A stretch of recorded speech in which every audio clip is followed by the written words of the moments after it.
Welcome to the Growth Shift. I'm David Zilstra. Here's what I've learned after years in business. Every leader who's built something meaningful has a story, but the moment they had to shift, when failure forced innovation, when change became opportunity, when they chose growth over comfort. On this show, we dive into those pivotal moments, the setbacks that became breakthroughs, the strategic shifts that accelerated growth, and the frameworks that turn obstacles into opportunities. Because here's the truth. In a world where change is the only constant, the leaders who thrive aren't the ones who avoid failure. They're the ones who've learned to shift strategically through it. So whether you're facing your own pivot point or just want to learn from someone who's been there, you're in the right place. Let's dive in.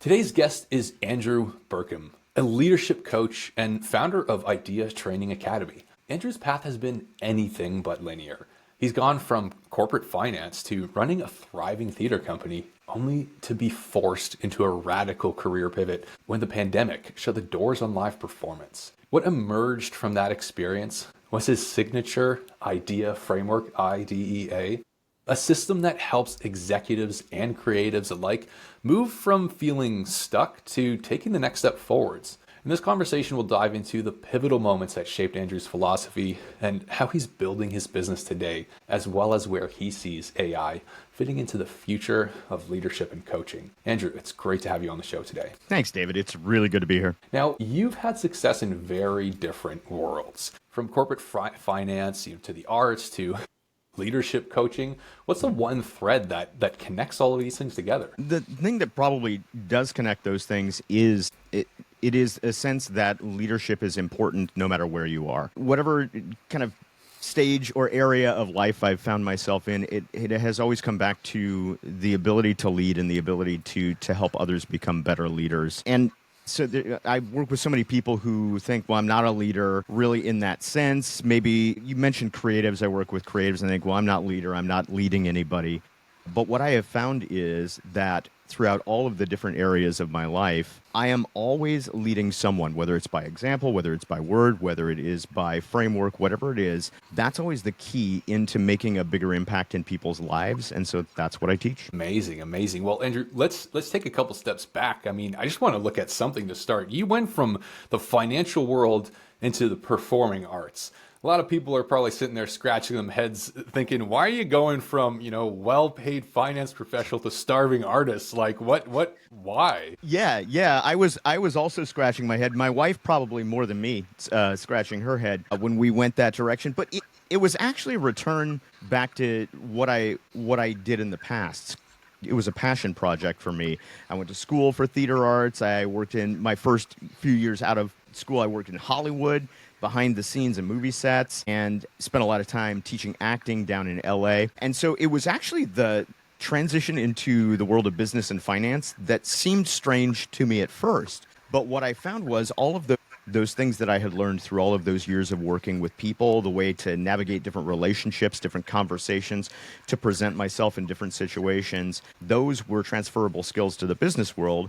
And once I understood that, then I was able to be really, really successful there. And then there came a time when I realized I'd kind of tapped that out. I didn't know what else to do with myself in that space. And so it was really more than anything kind of a return to my roots, I guess, at that point. Yeah, it's almost like a full circle moment that you went through. I mean, so you moved into something that was a passion project, something that you absolutely loved doing, right? Mm-hmm. I mean, it came to a pretty nasty end. Not that you weren't doing well, but I mean, your hand was forced, right? The doors were closed. I think many people in that situation would then kind of fall back to what they knew previously, right? Especially if it's somewhere that they found success, but that's not the path forward that you choose. I mean, can you walk us through not just the emotions, but the practical challenges in that moment when your doors were closed and why you decided to take the direction that you went instead of just falling back to what you knew? Well, you knew coaching already, but you know what I mean. No, I completely know what you mean. And I don't even know if I can, I don't know that I still have the words for what that looked like to go from a place where I had ended one career in finance and in business the way that I saw it, and we were jumping out on this new adventure. It was my first time starting up a new company. It was hugely successful. People loved it, and then the world just ended.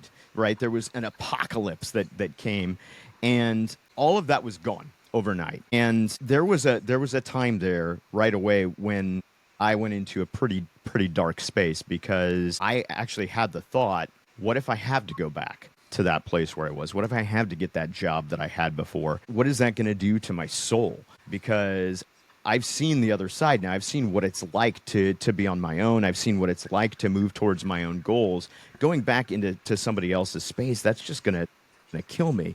And so I was in a really, really dark space. And the thing that brought me out of it was about 2 or 3 weeks into the lockdown. I was flipping through social media, and I was looking at the feeds of all of the other artists who were in the same place. And art teachers that I knew that had been doing classes and just thriving were now sitting at home trying to figure out how they were going to pay their bills. And theater professionals who couldn't get into rehearsals, couldn't get into theaters.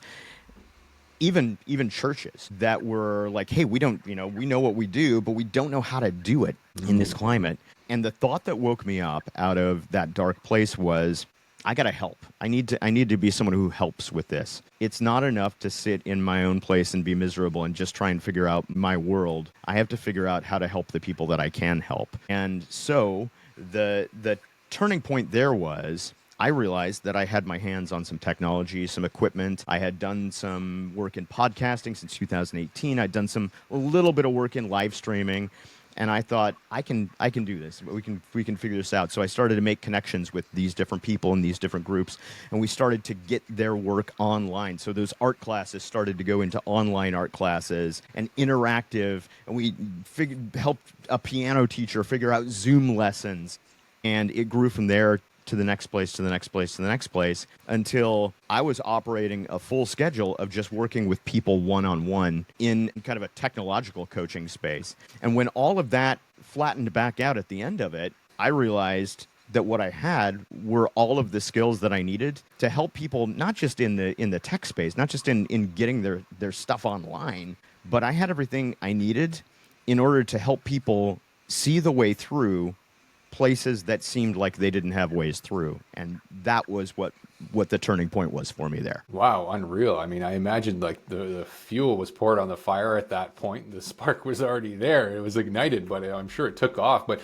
mean, before we get to that, there's something that I want to learn a little bit more about here, because, COVID was a horrible time for so many people, for pretty well everyone in the world, let's say. But you were in a dark spot, of course, after losing your theater company, and you kind of found, I don't know if we want to say found the light at the end of the tunnel or whatever we want to say, you saw the path forwards, but it's almost like you felt like a calling up towards something, right? You were able to actually see beyond yourself and not look at your own misery, but look at the misery of others, I suppose, or just see an area of opportunity where you could help.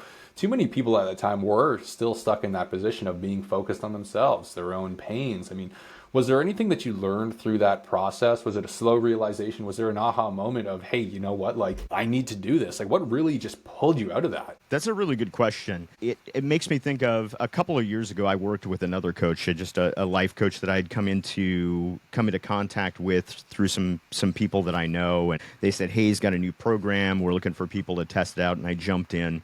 And as I was in that coaching program with him, one of the things that he talked about was that some people, in order to medicate themselves against hard times, will throw themselves into self-sacrifice and the service of others. And what I have found is exactly the opposite. There's certainly a way you can medicate yourself with that. You can certainly use that to avoid your own things. But what I have found consistently is that when I'm in a place where everything seems dark, the way forward is always to try and find the people that need help in that moment. And I can think of, I do some live stream stuff, and I've got a little bit of a community that comes together online, and they talk to each other and they work their way through their problems. And I can remember one day in particular a year ago when I woke up and I thought, I just don't want to do this today. And as I was going through that process and thinking, well, maybe I just cancel it, maybe I'm not in the mood for it, I started to think about one individual in particular. And as I got this very clear picture of him in my mind,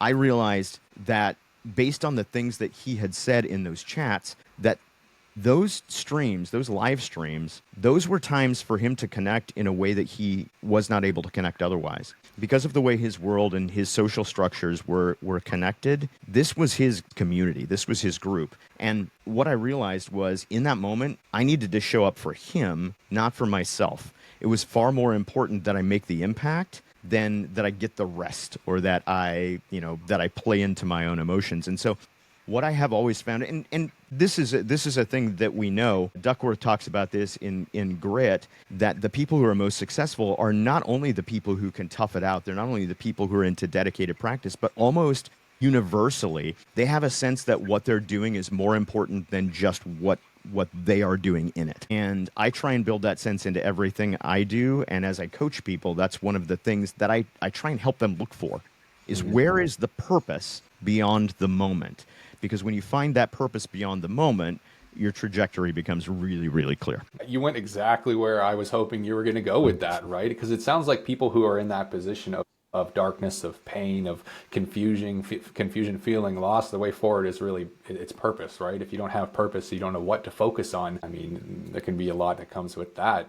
But when we look at, what you went through and the dots that you're connecting for us right now, when we're looking at, when and how you work with executives who feel stalled or plateaued or lost, or just don't have that direction, with purpose, let's say, what sort of parallels from your experience are you able to bring to them to perhaps help coach them forwards from there? Yeah, I think the primary parallels that I really try and help people with are, first and foremost, that concept of purpose, that exact thing that we were talking about. It really doesn't matter how successful you are in any area of your life. If you don't have a sense of what your design is, of what your best future looks like, or what the best version of yourself is, the one we throw around all the time. But if you don't have a sense of what that looks like, then you don't have a sense of where you are actually going. So you can be spending as much energy as you possibly can, but you will feel like you're spinning your wheels if it's not headed in a direction. That's exactly where I was at the end of the finance career. I was 44 years old, and I was waking up every morning miserable. Did not want to go to work. I was trying to drink myself to death on my hours off, and I just wasn't available for anything or anybody, because all of my effort was treading water. It was moving in the same place. It was not until I realized that I was actually designed for something specific, and this was even through the performing arts piece. It wasn't until I came out of that and said, no, it's not about what you create.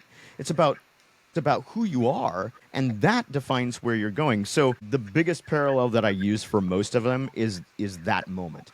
Is where is your purpose? How do you find your purpose, and how do you turn that into a motor that drives you towards your best future? Amazing. So, I mean, you, from finance and business, you got to a point where you were miserable. You didn't have purpose. You weren't feeling fulfilled, right? You found that purpose in theater and what you were doing in performing arts again, right? And then COVID came and that was removed. Your purpose was removed, but you found a new purpose. And then what really changed at that point after you helped that piano teacher deliver online piano lessons and everyone else you worked with? What really started happening at that point for you? Where did you take it? The thing that changed inside of me was I made a transition from the way that I had always thought of myself. And the way that I always had thought of myself was, you need to be responsible, you need to be reliable. You need to be steady, the steady person. I don't know if we do birth order psychology anymore, if that's a thing, but I remember there was a thing like 20 or 30 years ago. And I'm a firstborn kid, and so I grew up, and I wanted to be the one who never did anything wrong, and I was always trying to act within the lines. And so I grew up with that very strong sense of responsibility, keep your head down, just do your thing. But out of that moment, I realized that there was, not only was there more that I could do, there was more that I was responsible for doing. Because if I had the ability to take that person who didn't have a way to go forward and to help them find that way forward, from that day on, if I did not do that, then I was actually turning away from the direction that my life was designed to go in. And so that was the primary mental shift that I made. Now, the professional shift that I made, obviously, was, and it took me a little bit to figure this out. I did some work in nonprofits for a while, so I jumped in and helped out in the nonprofit space and worked to build some referral programs to help get people in the community connected to the different types of help. But through all of that process, what I realized is, again, if I have that responsibility, nobody is going to get there but me. Nobody's going to get me there but me. And so there's no company that's doing what I need to do. There's no firm that I can join that's doing what I need to do. It's time for me to step out and to start out on my own and to start working directly with people. And so that was the foundation of the Idea Training Academy. It was about a year and a half, a little short of 2 years ago, is when I started that, and started with a very small pool of just one-on-one coaching clients, some consulting clients in the nonprofit space, because that's what I was familiar with at the time. And now it's grown to today where it's taking up a lot of my time, if not most of it. I've got a number of other projects on the side, but that's the main core of what I do. So Andrew, what are you really building now at the Idea Training Academy, and how are you taking this personal internal shift that you experienced to apply it to what it is that you're doing? I think what I am building more than anything else is a community of people who believe that their impact in the world is not centered just around their shortcomings. Let me break that down a little bit. Yeah. I think that there are three major things that I kind of believed about myself throughout the course of my life that stood in the way of me coming to this moment. And those were three things that I had to work my way out of in order to get to the point where I could build anything. And those three things are these. The first one is that success happens by accident, that, people who become successful get there because they were in the right place at the right time. Maybe they got some twist of fate or divine intervention or whatever it is, right? So I believed that. I believed that I wasn't really meant for great impact. I was just meant for the impact that was in front of me. The second thing was that failure is the end, which is one that I think we all deal with in this space, is that there can come a point where you become a failure. And once you become a failure, then that's going to define everything that you do going forward, instead of understanding that that's just a part of the process of success. And then the third one, and I think this is the best answer to the question. The third thing that I believed is what I call now the myth of the real world. I believed that there was the world where other people had advice on exactly the kinds of things that I was going through, and there were books that were written on it, and there were examples of exactly what I could do, and that none of those applied to me because my situation was special. I was in the real world, and all of those things were in some kind of other world. And so what I am building is a community of people who are standing up and saying, there is no such thing as the real world. The real world is the world that we make it. And if we can reshape our perception of the world, then we've got a chance to change other people's perception of the world. And that creates a chain reaction where everybody gets better. And that creates worldwide impact, not just local impact. So that community of people who are true believers that we can break through the myth of the real world, that's what I'm really behind the scenes working at building. That's incredible. I mean, and you can tell there's obviously a lot of purpose in that and behind that for you, right? Even just with the experience that you had, right? Now wanting to share that with other people as well. It's a big mission. There are a lot of coaches out there, whether it's business, personal development, combining the two in a holistic way, and everyone does things in their own way. But, how are you really going to get there? What are you up against right now? I mean, you're exactly right. Coaching is the popular business of the moment. It's kind of it's if you go on Instagram right now, you're going to see, at least my feed is full of people who are coaches on one thing or the other. I meet with a group every other Wednesday. An amazing group of people, by the way. They're super great, super cool. I love spending time with them. But 10 or 12 other people who are extremely talented and well established coaches, and I learn so much from them, but I look at them and I think, wow, I'm just another voice in this space. So what am I up against? I think part of it is the perception of the public that coaching as a profession is a nice to have. It's not a must have. It's one of those things where if I can afford it, if I have a few dollars extra left over, or if I'm an extremely high paid individual, then that's something that I might have as a bonus. I might have a coach. So changing that perception into if you don't know where to go, you need somebody to help you. And there are people who can help you. So, kind of working my way through that perception by trying to be a little bit more down to earth about it, a little bit more realistic about the way that I interact with people, not trying to do anything in too polished a way or too fancy a way, but just keeping the conversations real. I think that's one of the big keys to it.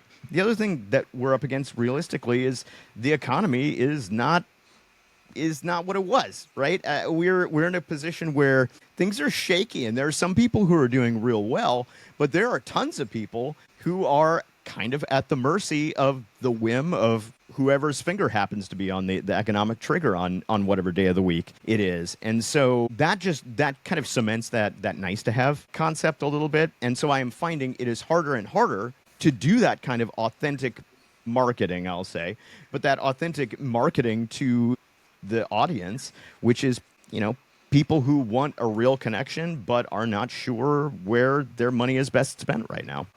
What's making it harder to provide that sort of authentic communication? I mean, you'd think that, hey, with all the social media platforms, with the access to technology, it should be easier to do this, right? What's making it more difficult? I think it is probably just the flood of information. So finding your way through the channel to get to the right people and being able to narrow the message down to the people who are most likely to respond to it, probably one of the most complicated things that I deal with. And I'm in a very blessed place, I guess you could say, in that to date, my clientele has all been referral based. So all of the clients that I've worked with up to this point have been people who have been referred to me from previous clients, or they're parts of professional networks that I'm a part of. And so I've been really, really, again, fortunate, lucky, if you will, to have made the connections that have helped me build the clientele that I built right now. But as I continue to grow this, as I need to do, because if I'm trying to build a worldwide community of people who believe they can actually change reality, I cannot stay at the size that I am. I need to continue to grow and multiply. And as I do that, I recognize that I need to step more into a place where I'm on platforms where the message is broader. And that's been the more complicated thing for me. It's just not my primary skill set. You would think, being somebody who's got a background in performing arts, that I would spend and also somebody who spends a ton of time in front of the camera anyway, that I would be very, very comfortable on these platforms. But I'm finding that learning curve is probably the most complicated part for me. Yeah, and it's always changing too, right? It's never stagnant. There's always something you have to do. It's a full-time job in of itself, right? I mean, I'd really love to start looking at how it is you're working on solving these things, right? Because also, like, in today's age, with the technology that's available and with how quickly AI is advancing, right? Individual solopreneurs, or ones with smaller companies, especially in the coaching space, we find ourselves in a bit of a unique position, right? You have a lot more available to you. So whereas perhaps even just a month ago,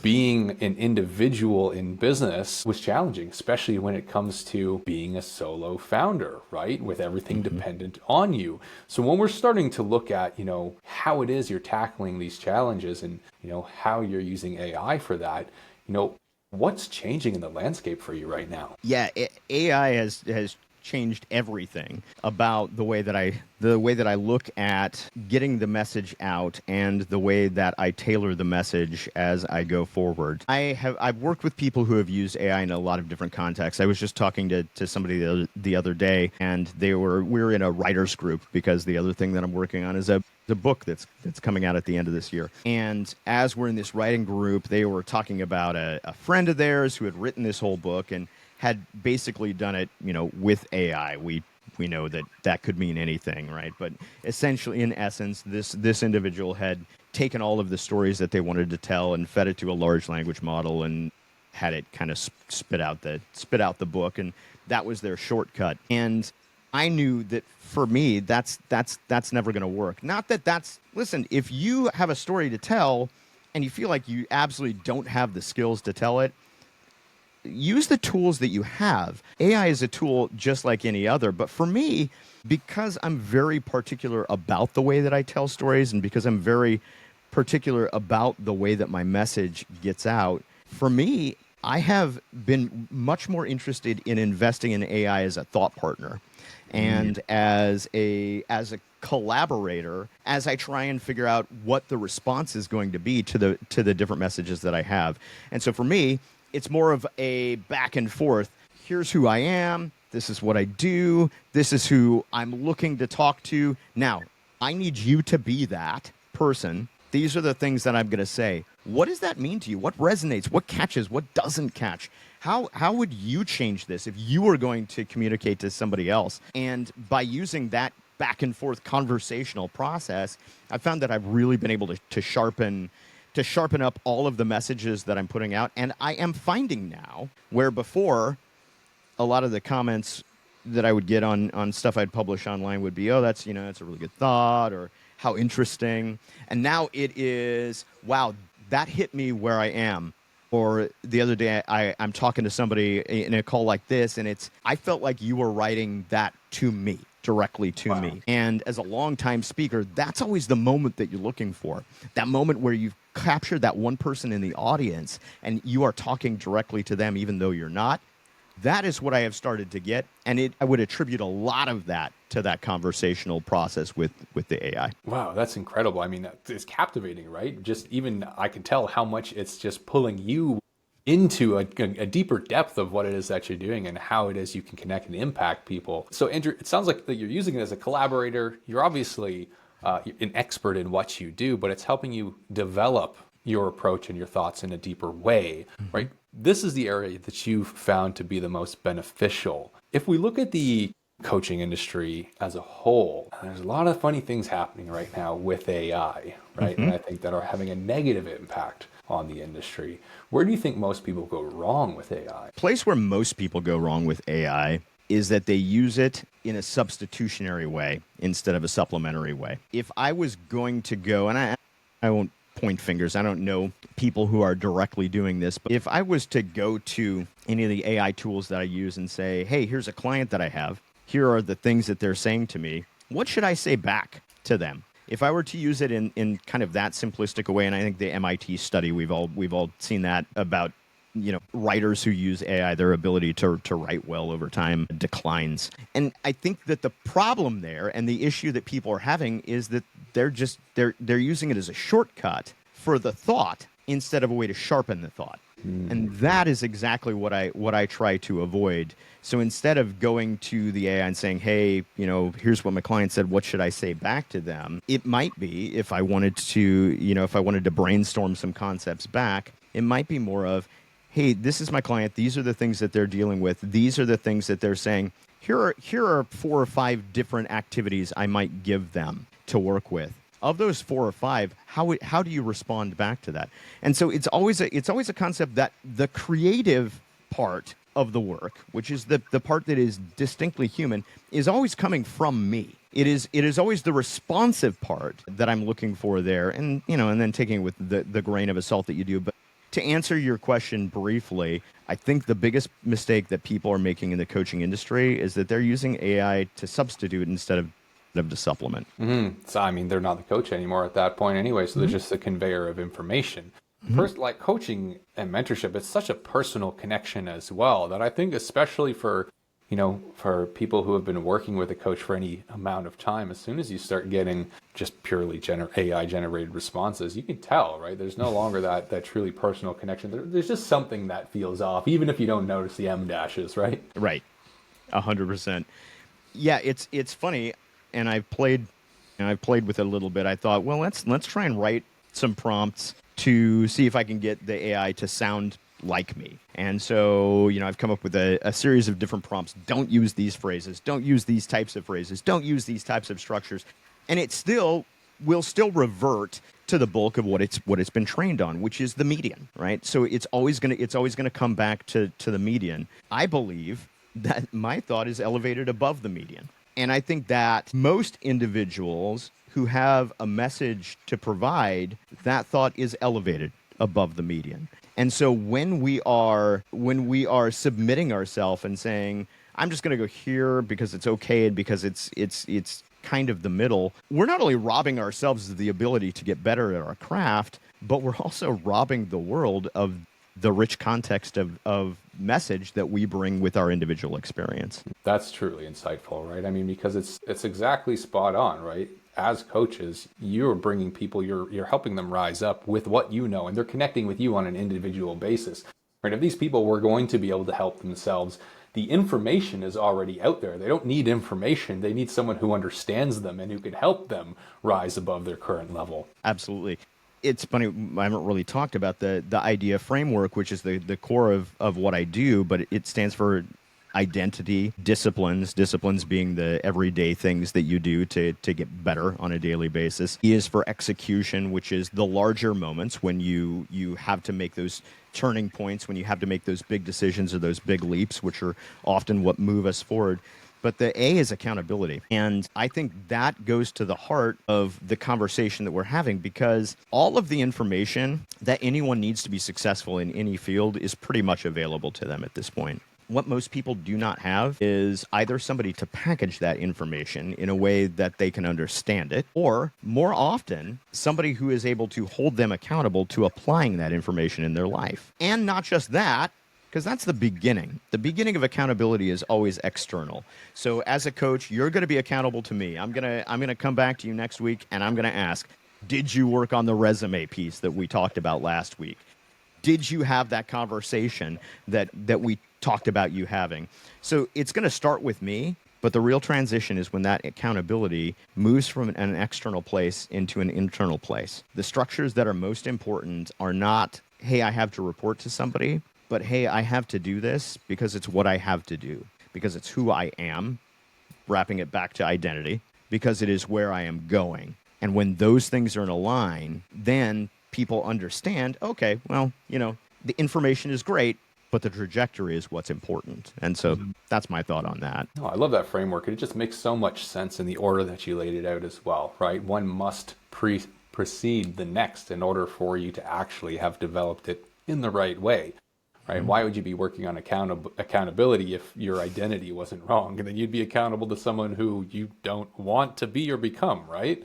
Now, Andrew, these are such great insights. I really appreciate your time on the podcast today. I've got one more question here for you.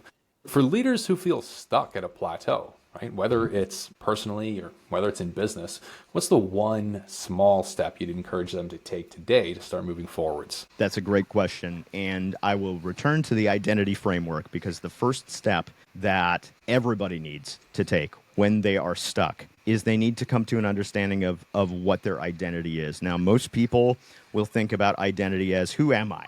And very often that who am I is driven by who have I been in the past? How did I grow up? What was my life, what was my life path like? What are my, failings and my successes and those things?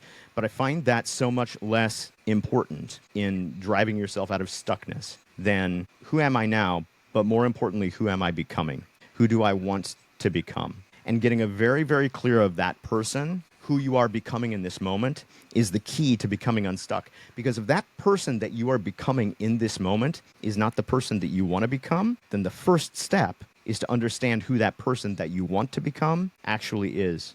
Because you cannot act like them until you have a very, very clear vision of them. So that would be my call. If you're stuck right now, start trying to think about who you are in this moment, who you are becoming because of the things that you do, and who you would like to become, and how you start to make that transition. Andrew, for any of our listeners who might like to learn more about you and the idea framework, or just connect with you personally, what would be the best way to find you? Yeah, you can check me out at the website, which is ideatrainingacademy.com, or I have a newsletter on Substack. It's andrewburkum.substack.com. And every week, I just share one more way that you can, the newsletter is called Be Great, because I believe everybody has greatness within them. And so every week, it's just one more way for you to move a little bit closer to being the great person that you were designed to be. Thank you again so much for joining the Growth Shift. Thanks for having me, David. It's been a blast. And that's a wrap on another episode of the Growth Shift. If this conversation sparked something for you, whether it's a new perspective on failure, a strategy you want to try, or just the reminder that every setback can become a setup for something bigger, hit that subscribe button and share this with someone who needs to hear it. Remember, the leaders who thrive aren't the ones who avoid change. They're the ones who shift strategically through it. If you're ready to build the systems that help you grow without the chaos, head over to valentix.io. We help businesses like yours scale smarter, not harder. I'm David Zylstra, and I'll see you in the next shift.